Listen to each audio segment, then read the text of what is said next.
All right, so all right, so today we are going to do granny squares. Granny squares are easiest to view as a chart, a crochet chart, like this guy here. If you try to follow along in a written pattern, sometimes it isn't as clear as it is as a chart. This chart in particular has colors, which makes it a little bit easier to follow and a little bit easier to plan. For example, the maroon on the inside is your first row, the yellow is your second row, the green is your third row. This darker color, let's just call it black, is your fourth row. 1, 2, 3, 4. This mustardy color is 6, 1, 2, 3, 4, or fifth, sorry. And then the outside is your sixth row. It can look a little confusing at first, but when you actually get into it, it's not that difficult to follow along. Anytime you see this shape here, that is a double crochet. These dots here are a chain. This shape here is two double crochets together, and then these little X's here are all single crochets. Not single crochets, slip stitches. This little T here, he's a single crochet. Apologies. And the easiest way to follow something like this is just to start from the interior circle and work your way outwards. For this one, we're going to go ahead and do color changes because it's going to be a little bit easier to follow the pattern. I have a mustard, white, brown, and blue. So I'm going to go mustard, white, mustard, brown, blue, white, probably. I might change my mind depending on what I run out of. But step one is going to be make your magic loop. So I've done this before, but we'll talk through it. Yarn over twice, starting from the back and going over. Catch your hook, and then catch a loop. There's 1,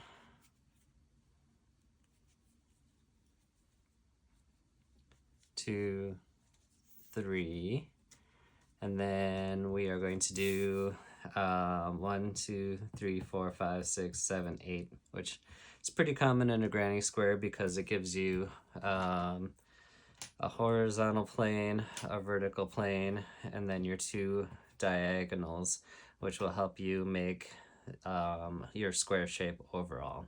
If you're making your own, it's a helpful way of thinking of it. So I got my first chain here, and then I'm going to make a second double crochet that I'm going to work into the same one. So I'm going to yarn over, insert, yarn over, pull through 2, pull through 2, and these are held together. And then I'm going to do 1, 2, 3 chains. 1, 2, 3. Yarn over, pull through 2, and normally I would pull through 2 here, but in this case I'm going to yarn over, pull through 2, and then pull through 3, and that will give me 2 double crochet together. And then 1, 2, 3, 1, 2, 3, yarn over, pull through 2, and basically where we'd normally pull through 2 here and have a complete, we're going to pause it and do another yarn over, pull through 2, and then you're going to pull through 3, and that gives you almost like a flower petal. 1, 2, 3,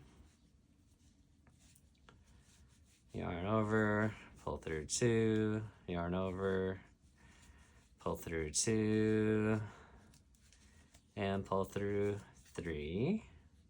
Just gonna pull this a little tighter so I don't lose my my tail there.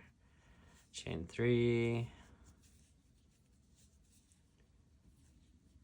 yarn over,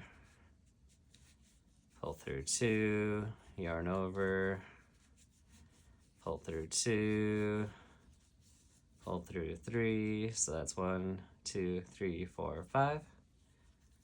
1, 2, 3. Yarn over, pull through 2, yarn over, pull through 2, pull through 3. 1, 2, 3.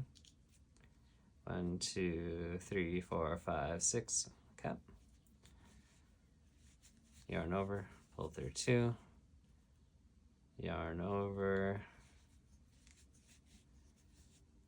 pull through 2, pull through 3. That's 7. So this should be 8. Yarn over, pull through 2, yarn over, pull through 2, pull through 3. 1, 2, and 3. Let's see what we got here. 1, 2, 3, 4, 5, 6, 7, 8. And then the chain 3 to get me the rest of the way. And then since we're going to be working different colors for every row, to fasten off the row, you're just going to find a good spot in your process and do a slip stitch over it. So slip it. Oh, sorry, I should probably talk about that one more time. Take it, insert it into kind of any spot, wherever you're gonna get the best hold. In fact, I think I can get a better hold here. We'll just slip it through here, yarn over, and then we're gonna yarn over and pull through to finish it off.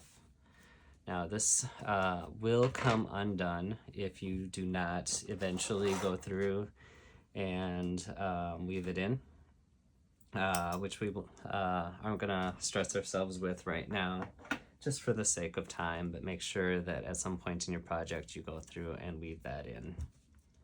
And then as you can see here, once we pull it tight, we already have the beginnings of a lovely flower.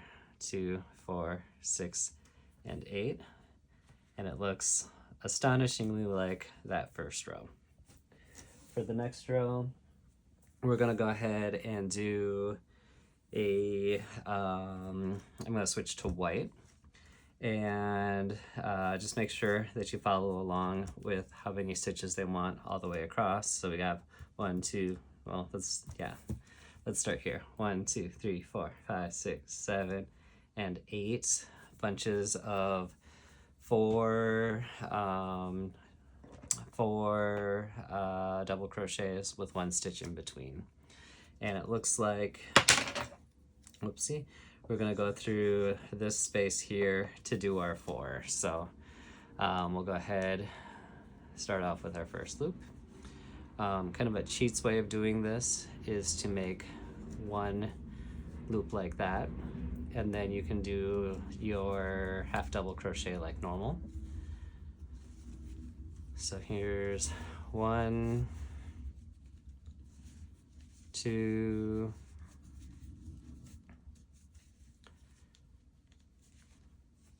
3,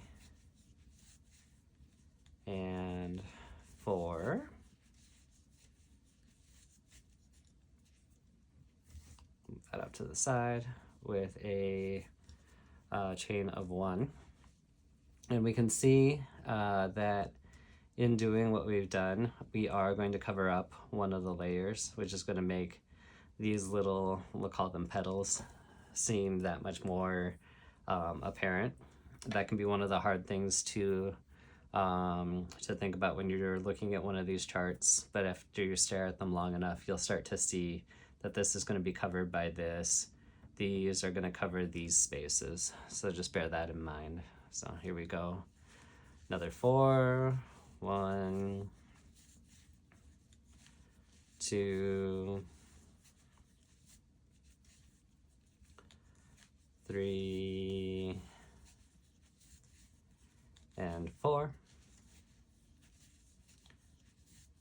chain 1, 1, 2, 3, 4, chain 1, 1, 2, 3, 4, chain 1. And this is where we started our last one. I like to vary where I start them, because by varying them, sometimes, particularly if you aren't, if you're using the same color of yarn and starting from the same spot, it can kind of, you end up creating a straight line that runs all the way through it. So by changing colors or fastening off each row every time, it will look a little bit more natural. It's a bigger pain in the butt to weave in the ends in the end, in the great scheme of things, but it's worth it for the look. It just, if you're doing a large project, like I've done a granny square blanket with this pattern, it's really easy to get overwhelmed at the end if you don't weave in your ends either with each row or at the end of each granny square, rather than saving it to the end before you seam everything together. So bear in mind, or plan to do it as you go, or you're very quickly going to lose interest in the project. And here we go on our last arm of this color. So 1, 2, 3, and 4. And then we always want it to be symmetrical, or the pattern wants us to be symmetrical. So we're going to chain 1, and then we're going to find a nice spot here to finish it off. Let's see. My creative choice here has made it just a little difficult to think about where to stick it, but here I've got a nice couple to insert into. I like to insert into 2 because it just comes out sturdier. Yarn over, pull through, pull it tight. Remember to leave enough to weave in and then a little extra, because your needle's always going to make things a bit challenging. So, all right. This is not as big of a deal as it might seem right now. We can see it's a little wobbly. The bigger you go, the nicer it gets, but we can already start to see what it's turning into. So we've effectively created a nice wheel for this one. And then on here, we can see little petals. We're gonna create little petals with the next row. So to keep it kind of looking floral, we're gonna go back to our mustardy colored yarn. And for this, we're going to do, we're gonna work into these gaps here, and we're going to do a double crochet 2, chain 3, 2 more double crochets, and then this space here, you're just gonna do another double crochet. So it's going to create petals. It looks that space there isn't actually going to be there, and you'll see that when we get into it. So here we go under next row. We're going to be working into these spaces, as we said. That's what I like about this one. You don't have to work into anything but the spaces you've already been working into already. So we'll go ahead, insert, and yarn over, pull through to create one loop, and then we'll do our double crochets from here. So whoopsie. make sure you don't do that. Make sure you work off your working yarn, not your tail. So here we've got 1 and 2, and then chain 3. 1, 2, 3, and then 2 more. 1 and 2. And that's our first bunch right there. Move that out of the way so you can see essentially a flower petal starting to form. And then we're going to go into our next one. Again, no chains or anything like that between them, which will unify them. So here we are.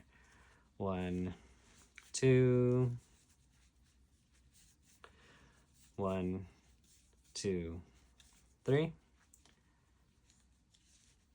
And then 1 and 2. Let's take a quick look.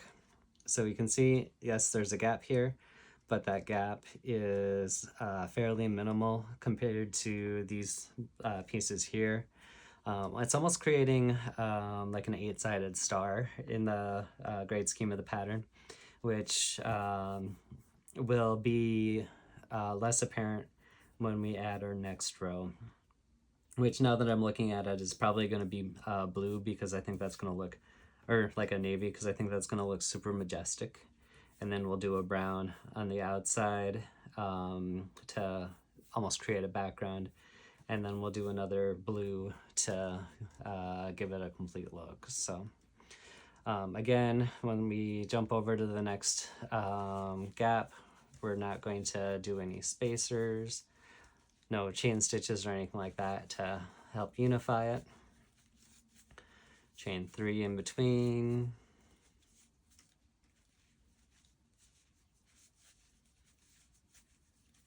Another couple double crochets.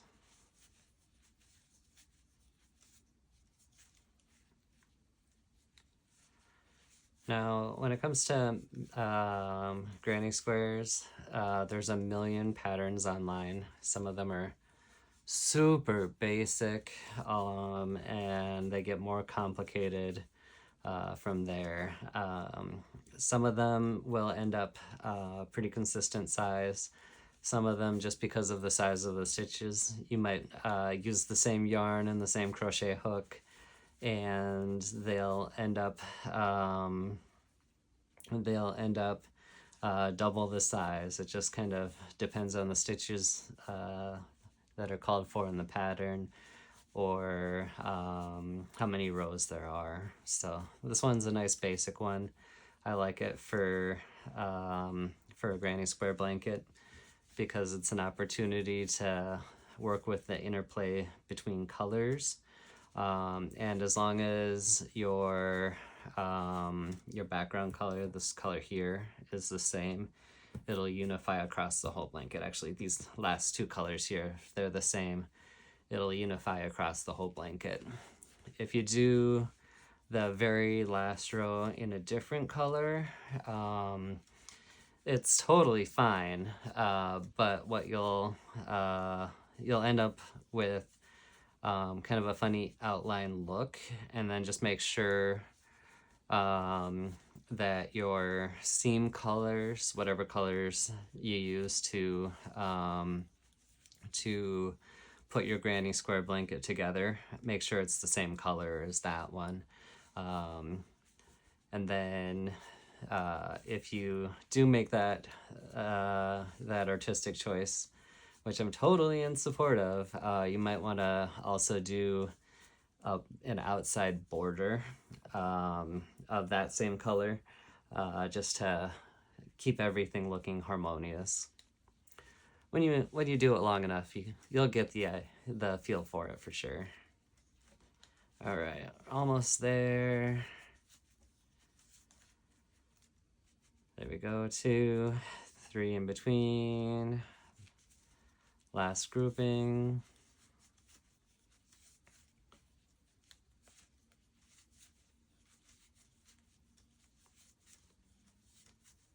One, 2, 3.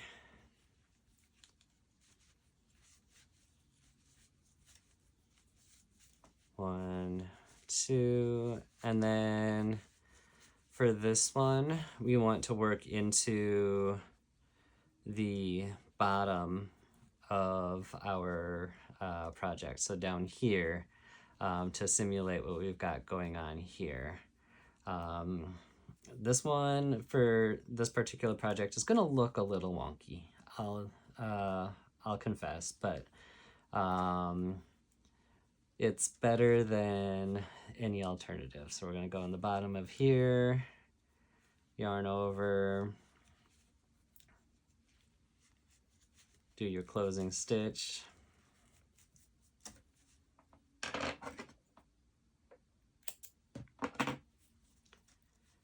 and we're done there. So here we are, 3 rows in, and already we have a most beautiful little place setting. It could be an oversized coaster at this point. If you used a finer gauge yarn, you'll come up with something delightful for whatever. Anyone would be happy to receive this, but we're gonna keep going. So row 1, row 2, row 3. This is row 3 here. Row 4, we're gonna do excuse me, we're gonna do 4 double crochets, 2 chain, 4 double crochets, and then move on to the next one. So this one gets pretty intense pretty quick. Like I said, I like to rotate around my project with my starting point, just to keep it from looking super obvious. I made a loop, chained 1, and then we'll get started with our 4 double crochets. So 1, 2, 3, and 4, and then chain 2, 1, 2, and then 4 more double crochets. And just like on the previous rows, where we're working into the row below, we are essentially erasing that color. So the places where we chained, we won't see, and we've already got a magnificent outside petal going from there. We're not going through this gap. That always throws me every once in a while when I'm watching a show and not paying attention. And we're not going to chain in between these. So here we go, another jump. Those first couple bits are the place where you're almost always going to make a mistake. Just make sure that you don't trim everything off before you get to that point. When I trim as I go, sometimes I'll realize that I accidentally made 7 instead of 8 in my starting circle or something like that, and I'll be quite far into it where the shape changes from a circle to a square before I realize it, and that sucks so bad. There's nothing worse than, especially if you're in public, sitting in a coffee shop for for larger projects could be over an hour, skip this, and getting to the end, making something very beautiful, but not something that you can finish. If you do make a mistake like that, a lot of the time it will be a circular project. So you can just keep it as like a circular, I guess, doily of sorts, depending on what kind of yarn you're working with. 1, 2, 3, 4. I know I've done that on multiple occasions with one of my favorite granny squares that always works out wrong the first time I try to do it. One of these days it's going to be part of a massive project. I just have to find the courage and the money to do it, because it's going to be a beast. The nice thing about that one is when I work with this yarn, even though it's one of the most beautiful granny squares I've got in my arsenal, it also always ends up massive. I want to say it ends up being a 2-foot square because it's got so many different colors in it. You never think it's gonna get that way, but every time I work it, it always just jumps that way. Now, with this being the last row, before we transition to a square, basically, which is the fun of all granny squares, or almost all granny squares. They start out in some sort of round shape, and then you transition it to a square. The next part is the next row is gonna be quite wonky. So when we're all done with this one, we will talk quite a bit just to make sure that we know what we're getting ourselves into. And the biggest thing is for the outside row, it's not a bad idea or the squaring out row, it's not a bad idea to have stitch markers.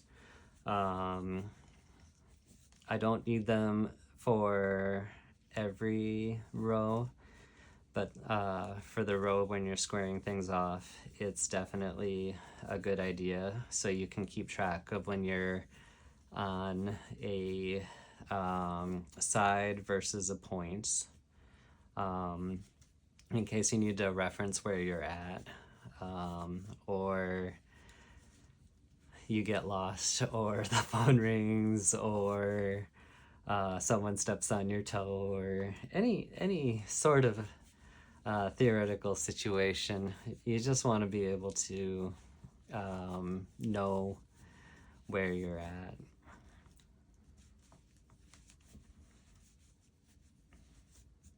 I'm sure you can tell at this point that I've done this granny square a million times, or at least, let's see, I did a granny square blanket, so it was probably close to 48 squares, which was hilarious because as I finished a square, which I was working on about a square every night, I just keep setting them in the hallway to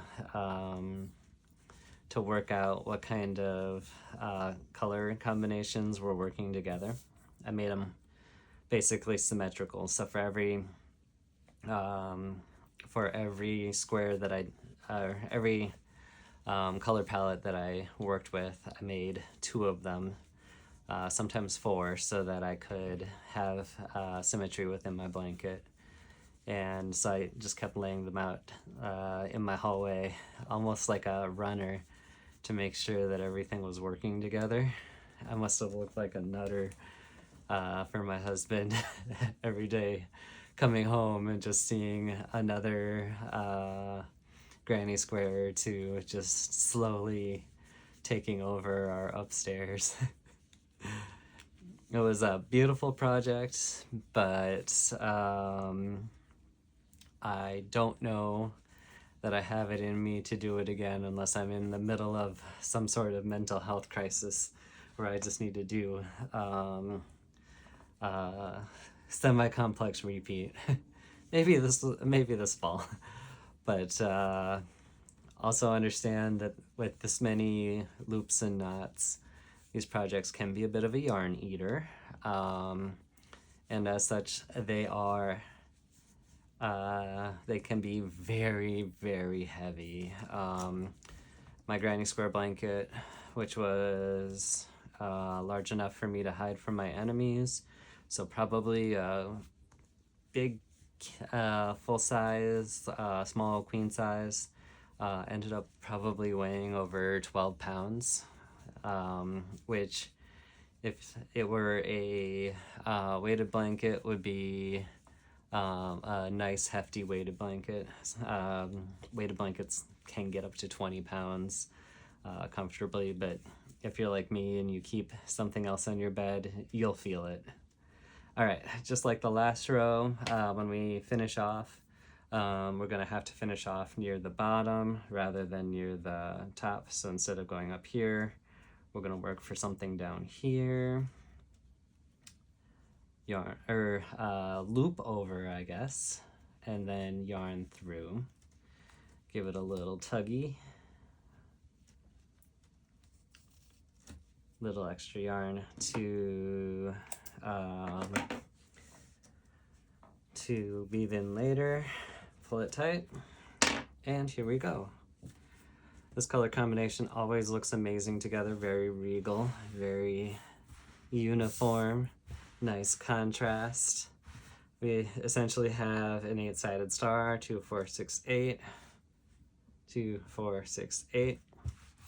And when we start on this, we are going to basically have our horizontal and vertical that will end up being our sides, where along here they're going to be our shortest stitches, and then we're going to have our diagonals, which are going to turn into our corners, and here we're going to have our longest stitches. So it's going to go from slip stitches here to single crochet to double crochet.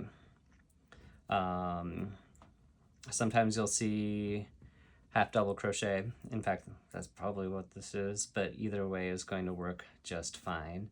And it's going to yield the same results. It's basically just making sure that you have a consistency in heights. Now, before I start this, I'm just going to take a quick look at my camera, make sure that everything's still rolling, because this is one that you don't want to miss. All right, still rolling, 32 minutes in. And for my outside row, I'm going to go ahead and do my lovely brown yarn. It's again going to look awesome with this. I just finished a project with it, so I know it's going to look great. Let's see. No markers there. So let's see what I got over here in this corner. Yeah, I always have something somewhere. 1, 2, 3, and 4. That's a perfect start for me. So I'll go ahead and mark, let's see, how do I want to do this? I'm going to work from the corner. So I will mark my short edges with the stitch markers. So if I'm here, I know it's a short edge. And basically you can see every other one is going to be an edge. So we got corner, edge,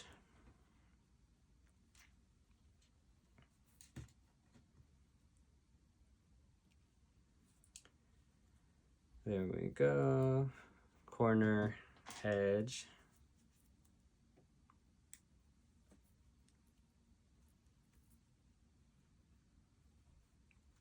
whoops,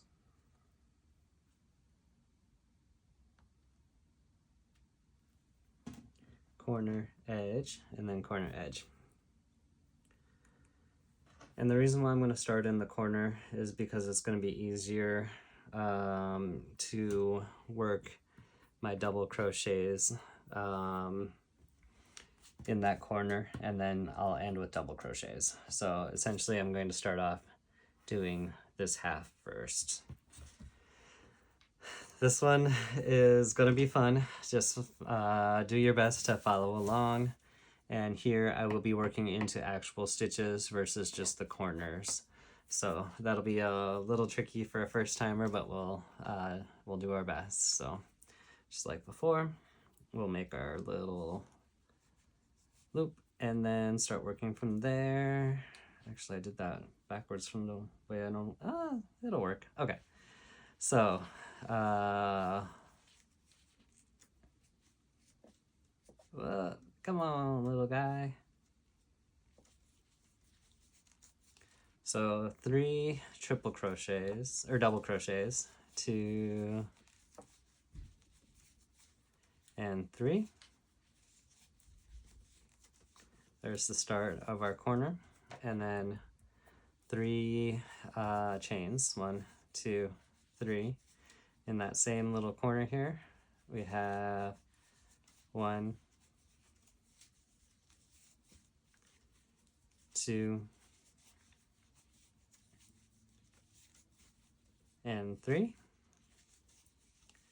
And then this can be a little confusing sometimes, but we're going to work 1, 2, 3, and 4. So 1, 2, 3, and 4.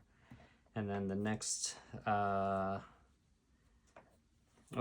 let's focus on that for now. So that's 4 triple crochet, or double crochets. Don't know why I'm in triple mode, but double crochets. So 1, 2,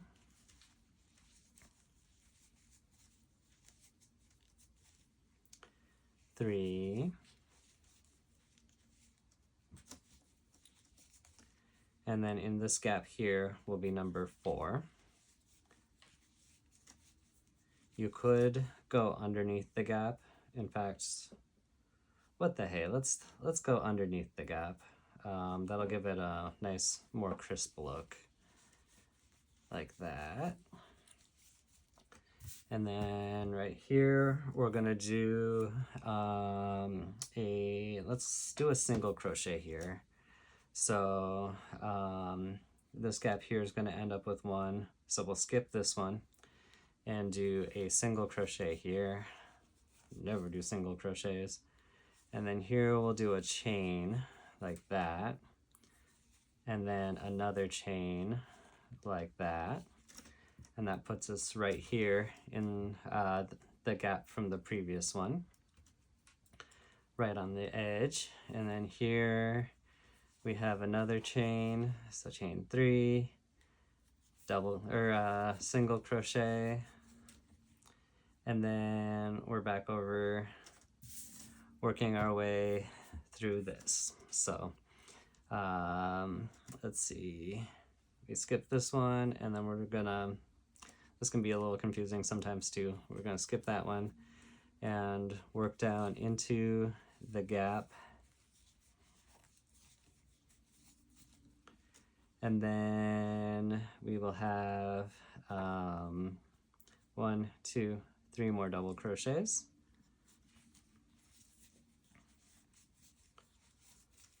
I know I've said this before, and I'll say it again.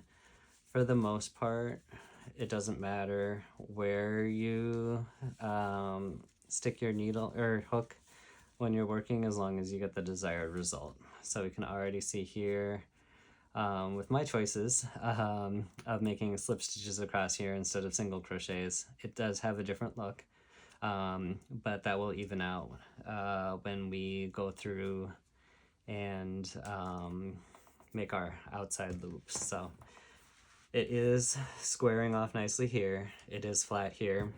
So we are doing great. And we're on another corner here. I can point here just as easily, I guess.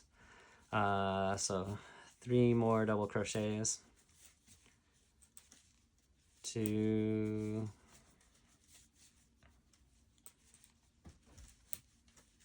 3, and then chain 3. 3 more double crochets, and we will have an entire side done and a little bit of the next side. So it'll be very obvious what we're doing here at this point. Yep. So we have a square, we have an edge, and then we just have to continue that all the way around.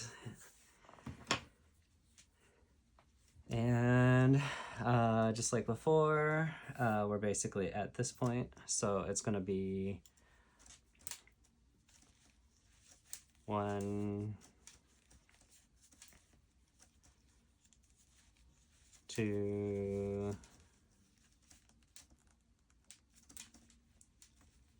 3, and I'm going all the way under just to give it a nice crisp cutoff. If you wanted to, you don't have to leave it there. I just like the way it separates out those petals, basically, like the outside of the flower. Depending on how you're working, it's not necessary. All right, and then once we got down here, we're gonna skip one and do a single crochet, a chain, or not a chain, a slip stitch, a slip stitch, a slip stitch, a single crochet, and then just like on the opposite side, we'll skip one, and I'm gonna jump. I'm technically gonna skip this one and go underneath, just like I did on this side for symmetry. And then we're gonna work our way back up the edge side. I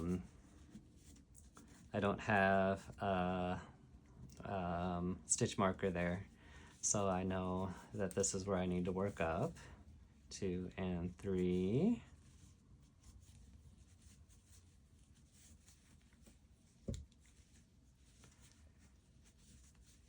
And then we got our 3 again.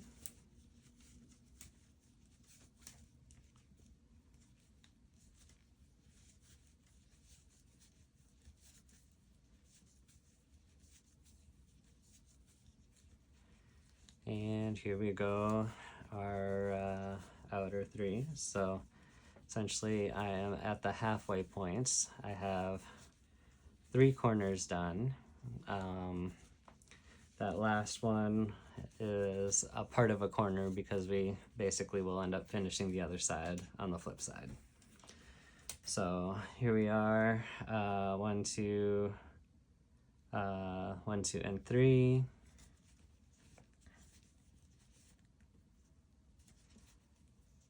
One, 2, instead of going in here, we're gonna go under here. Oh wait, 1, 2, haha, I did make a mistake on that one. Let's see, 1, 2, 3, and 4. Same thing here. 1, 2, 3, and 4. Caught it before it was a problem. And I can feel the stitch marker in the hand that has my working yarn right here. So I know that I'm going to skip one here, do my single crochet, my slip stitch,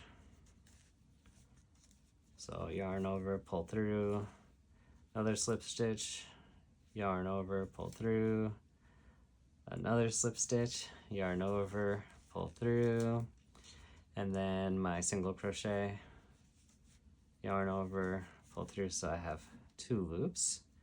I'm going to skip one here and then come down here. There we go, and then let's just jump back up to here so we can keep track of where we're at without me turning it. So then 3 more here. 1, 2, and 3, and then we're back to the corner. I, no joke, can do this nearly in the dark, just because I've done this enough that I can feel where I'm at in my rows. In fact, if you want a fun challenge, just have a conversation with somebody while you're doing it and maintain eye contact except for the occasional glance down just to freak them out. Love doing that.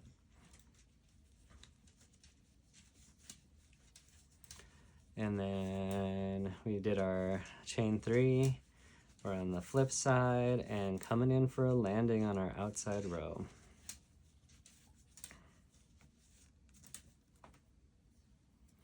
So essentially, at this point, we are right here and we just have this part to go because we already did our 3 in that space there. So once more, 1, 2, 3, and jump down.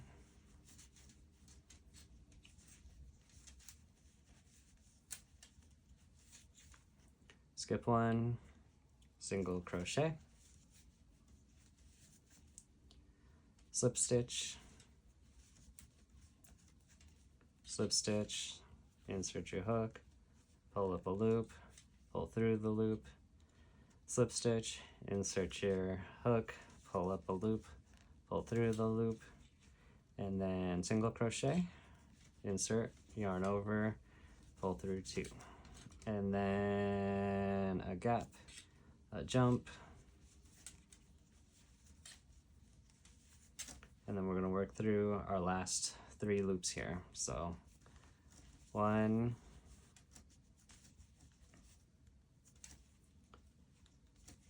2, and 3. And then we just have to, let's see, with this one, we're going to want to finish it off near the top. If that little bit of blue here bothers you, you can use your tail when you're weaving in your ends to make that disappear. Now, let me just take a look and make sure we're still recording. 47 minutes strong. As we can see at this point, we have a square. Where I did slip stitches, they're going to want to turn over, but we're going to go ahead and deal with that by making a nice border around the outside. Sometimes the tension can be weird and you can just twist and turn and pull and everything else to make it work, but I think for the outside row, I'm just going to go ahead and do the same brown, and I'm going to, I can do slip stitches. Slip stitches will give me a nice edge, just like this. If I want a little bit looser edge to work with, I can also do single crochets. Slip stitches, because they tend to roll up a little bit, may not be the best option. It just depends on your preference. But I'm gonna run low on yarn here, so that's what I'm gonna stick with.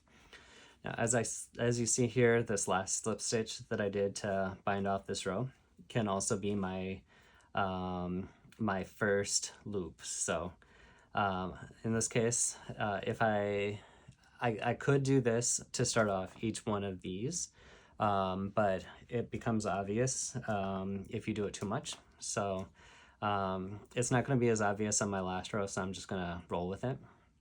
And I'm just going to go all the way around, just like before, except on my corners where I have my 3 here.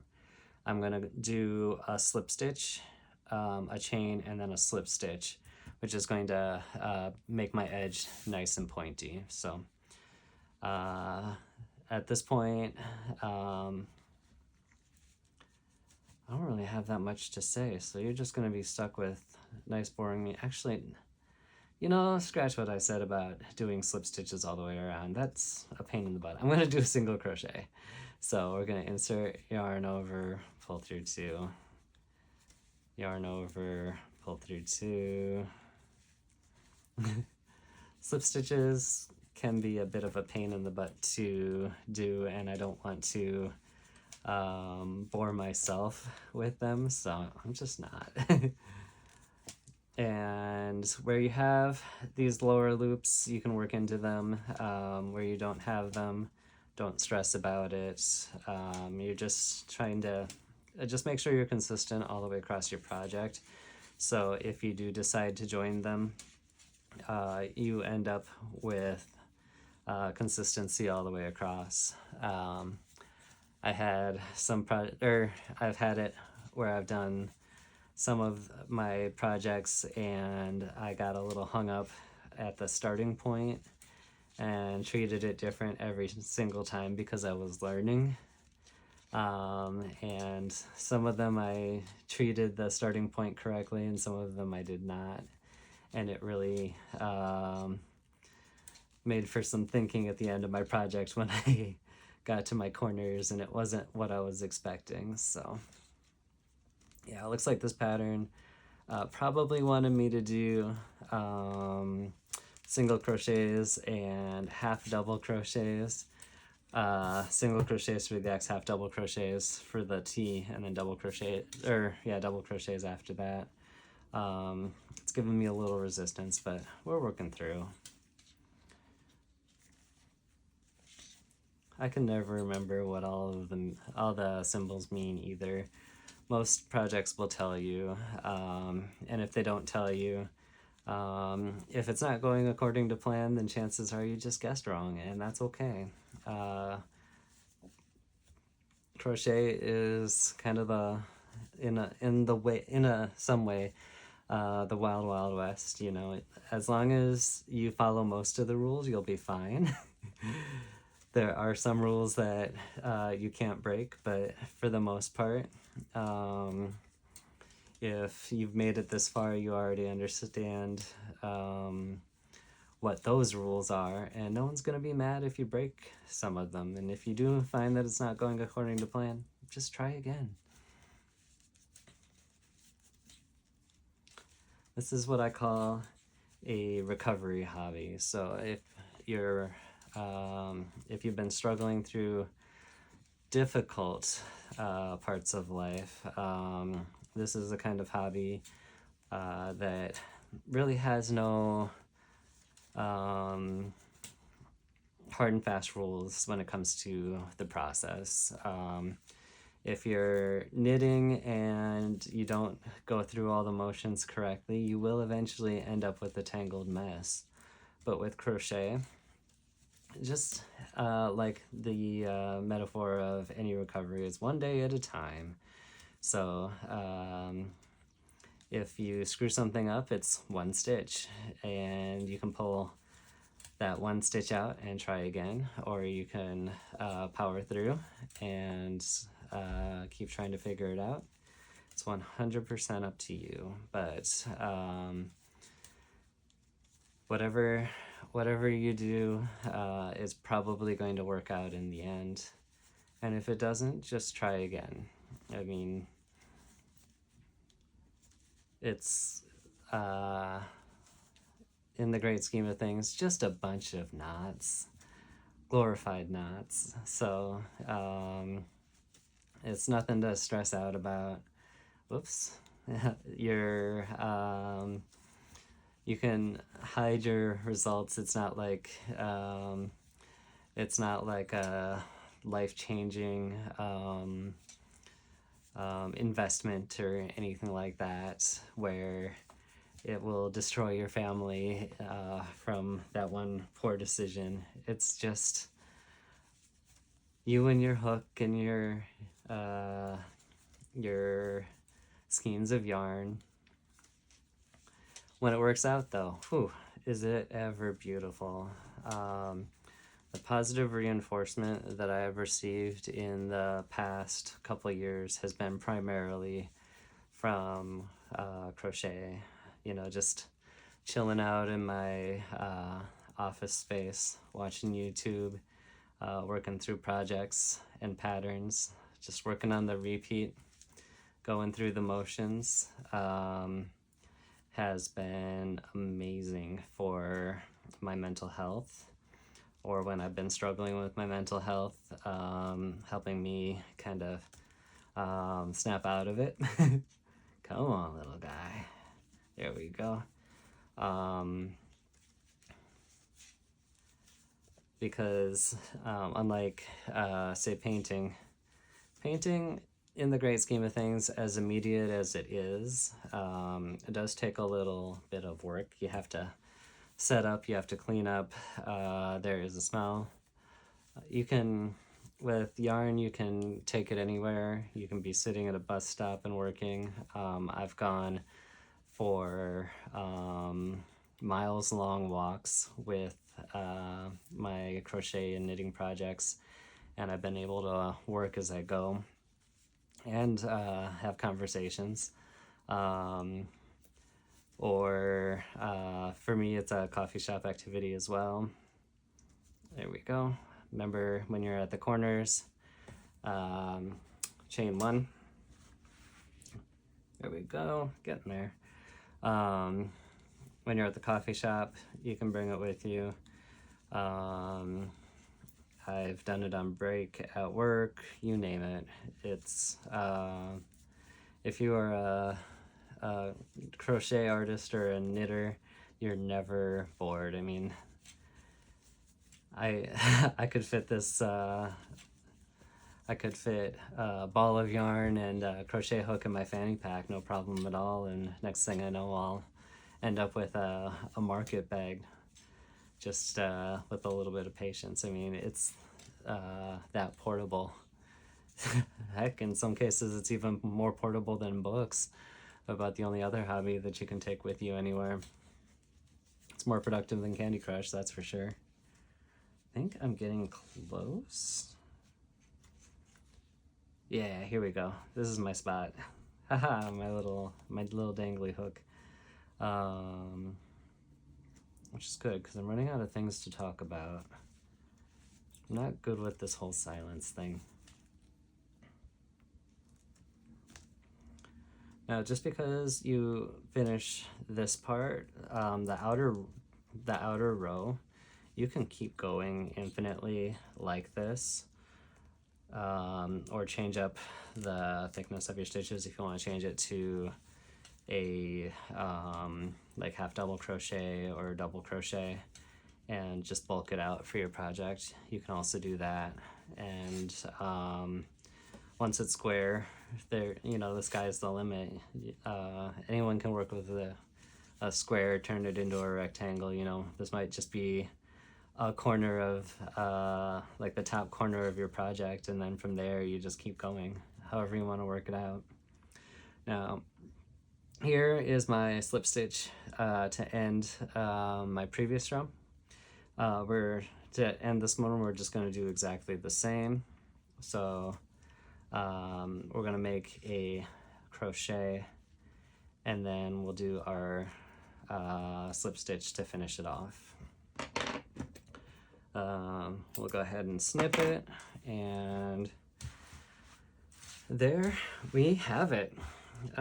We have a basic granny square. As we can see, the center looks like the center of a flower, and then we have petals, and then a beautiful outside, and then a nice solid border. If you wanted to, you can always vary those colors to make it work for you. The center will pull tight. We'll pull tight just to get it nice and taut. And all that's left from here is weaving in your ends. All right, well, anyway, that's it. Stay tuned for the next video.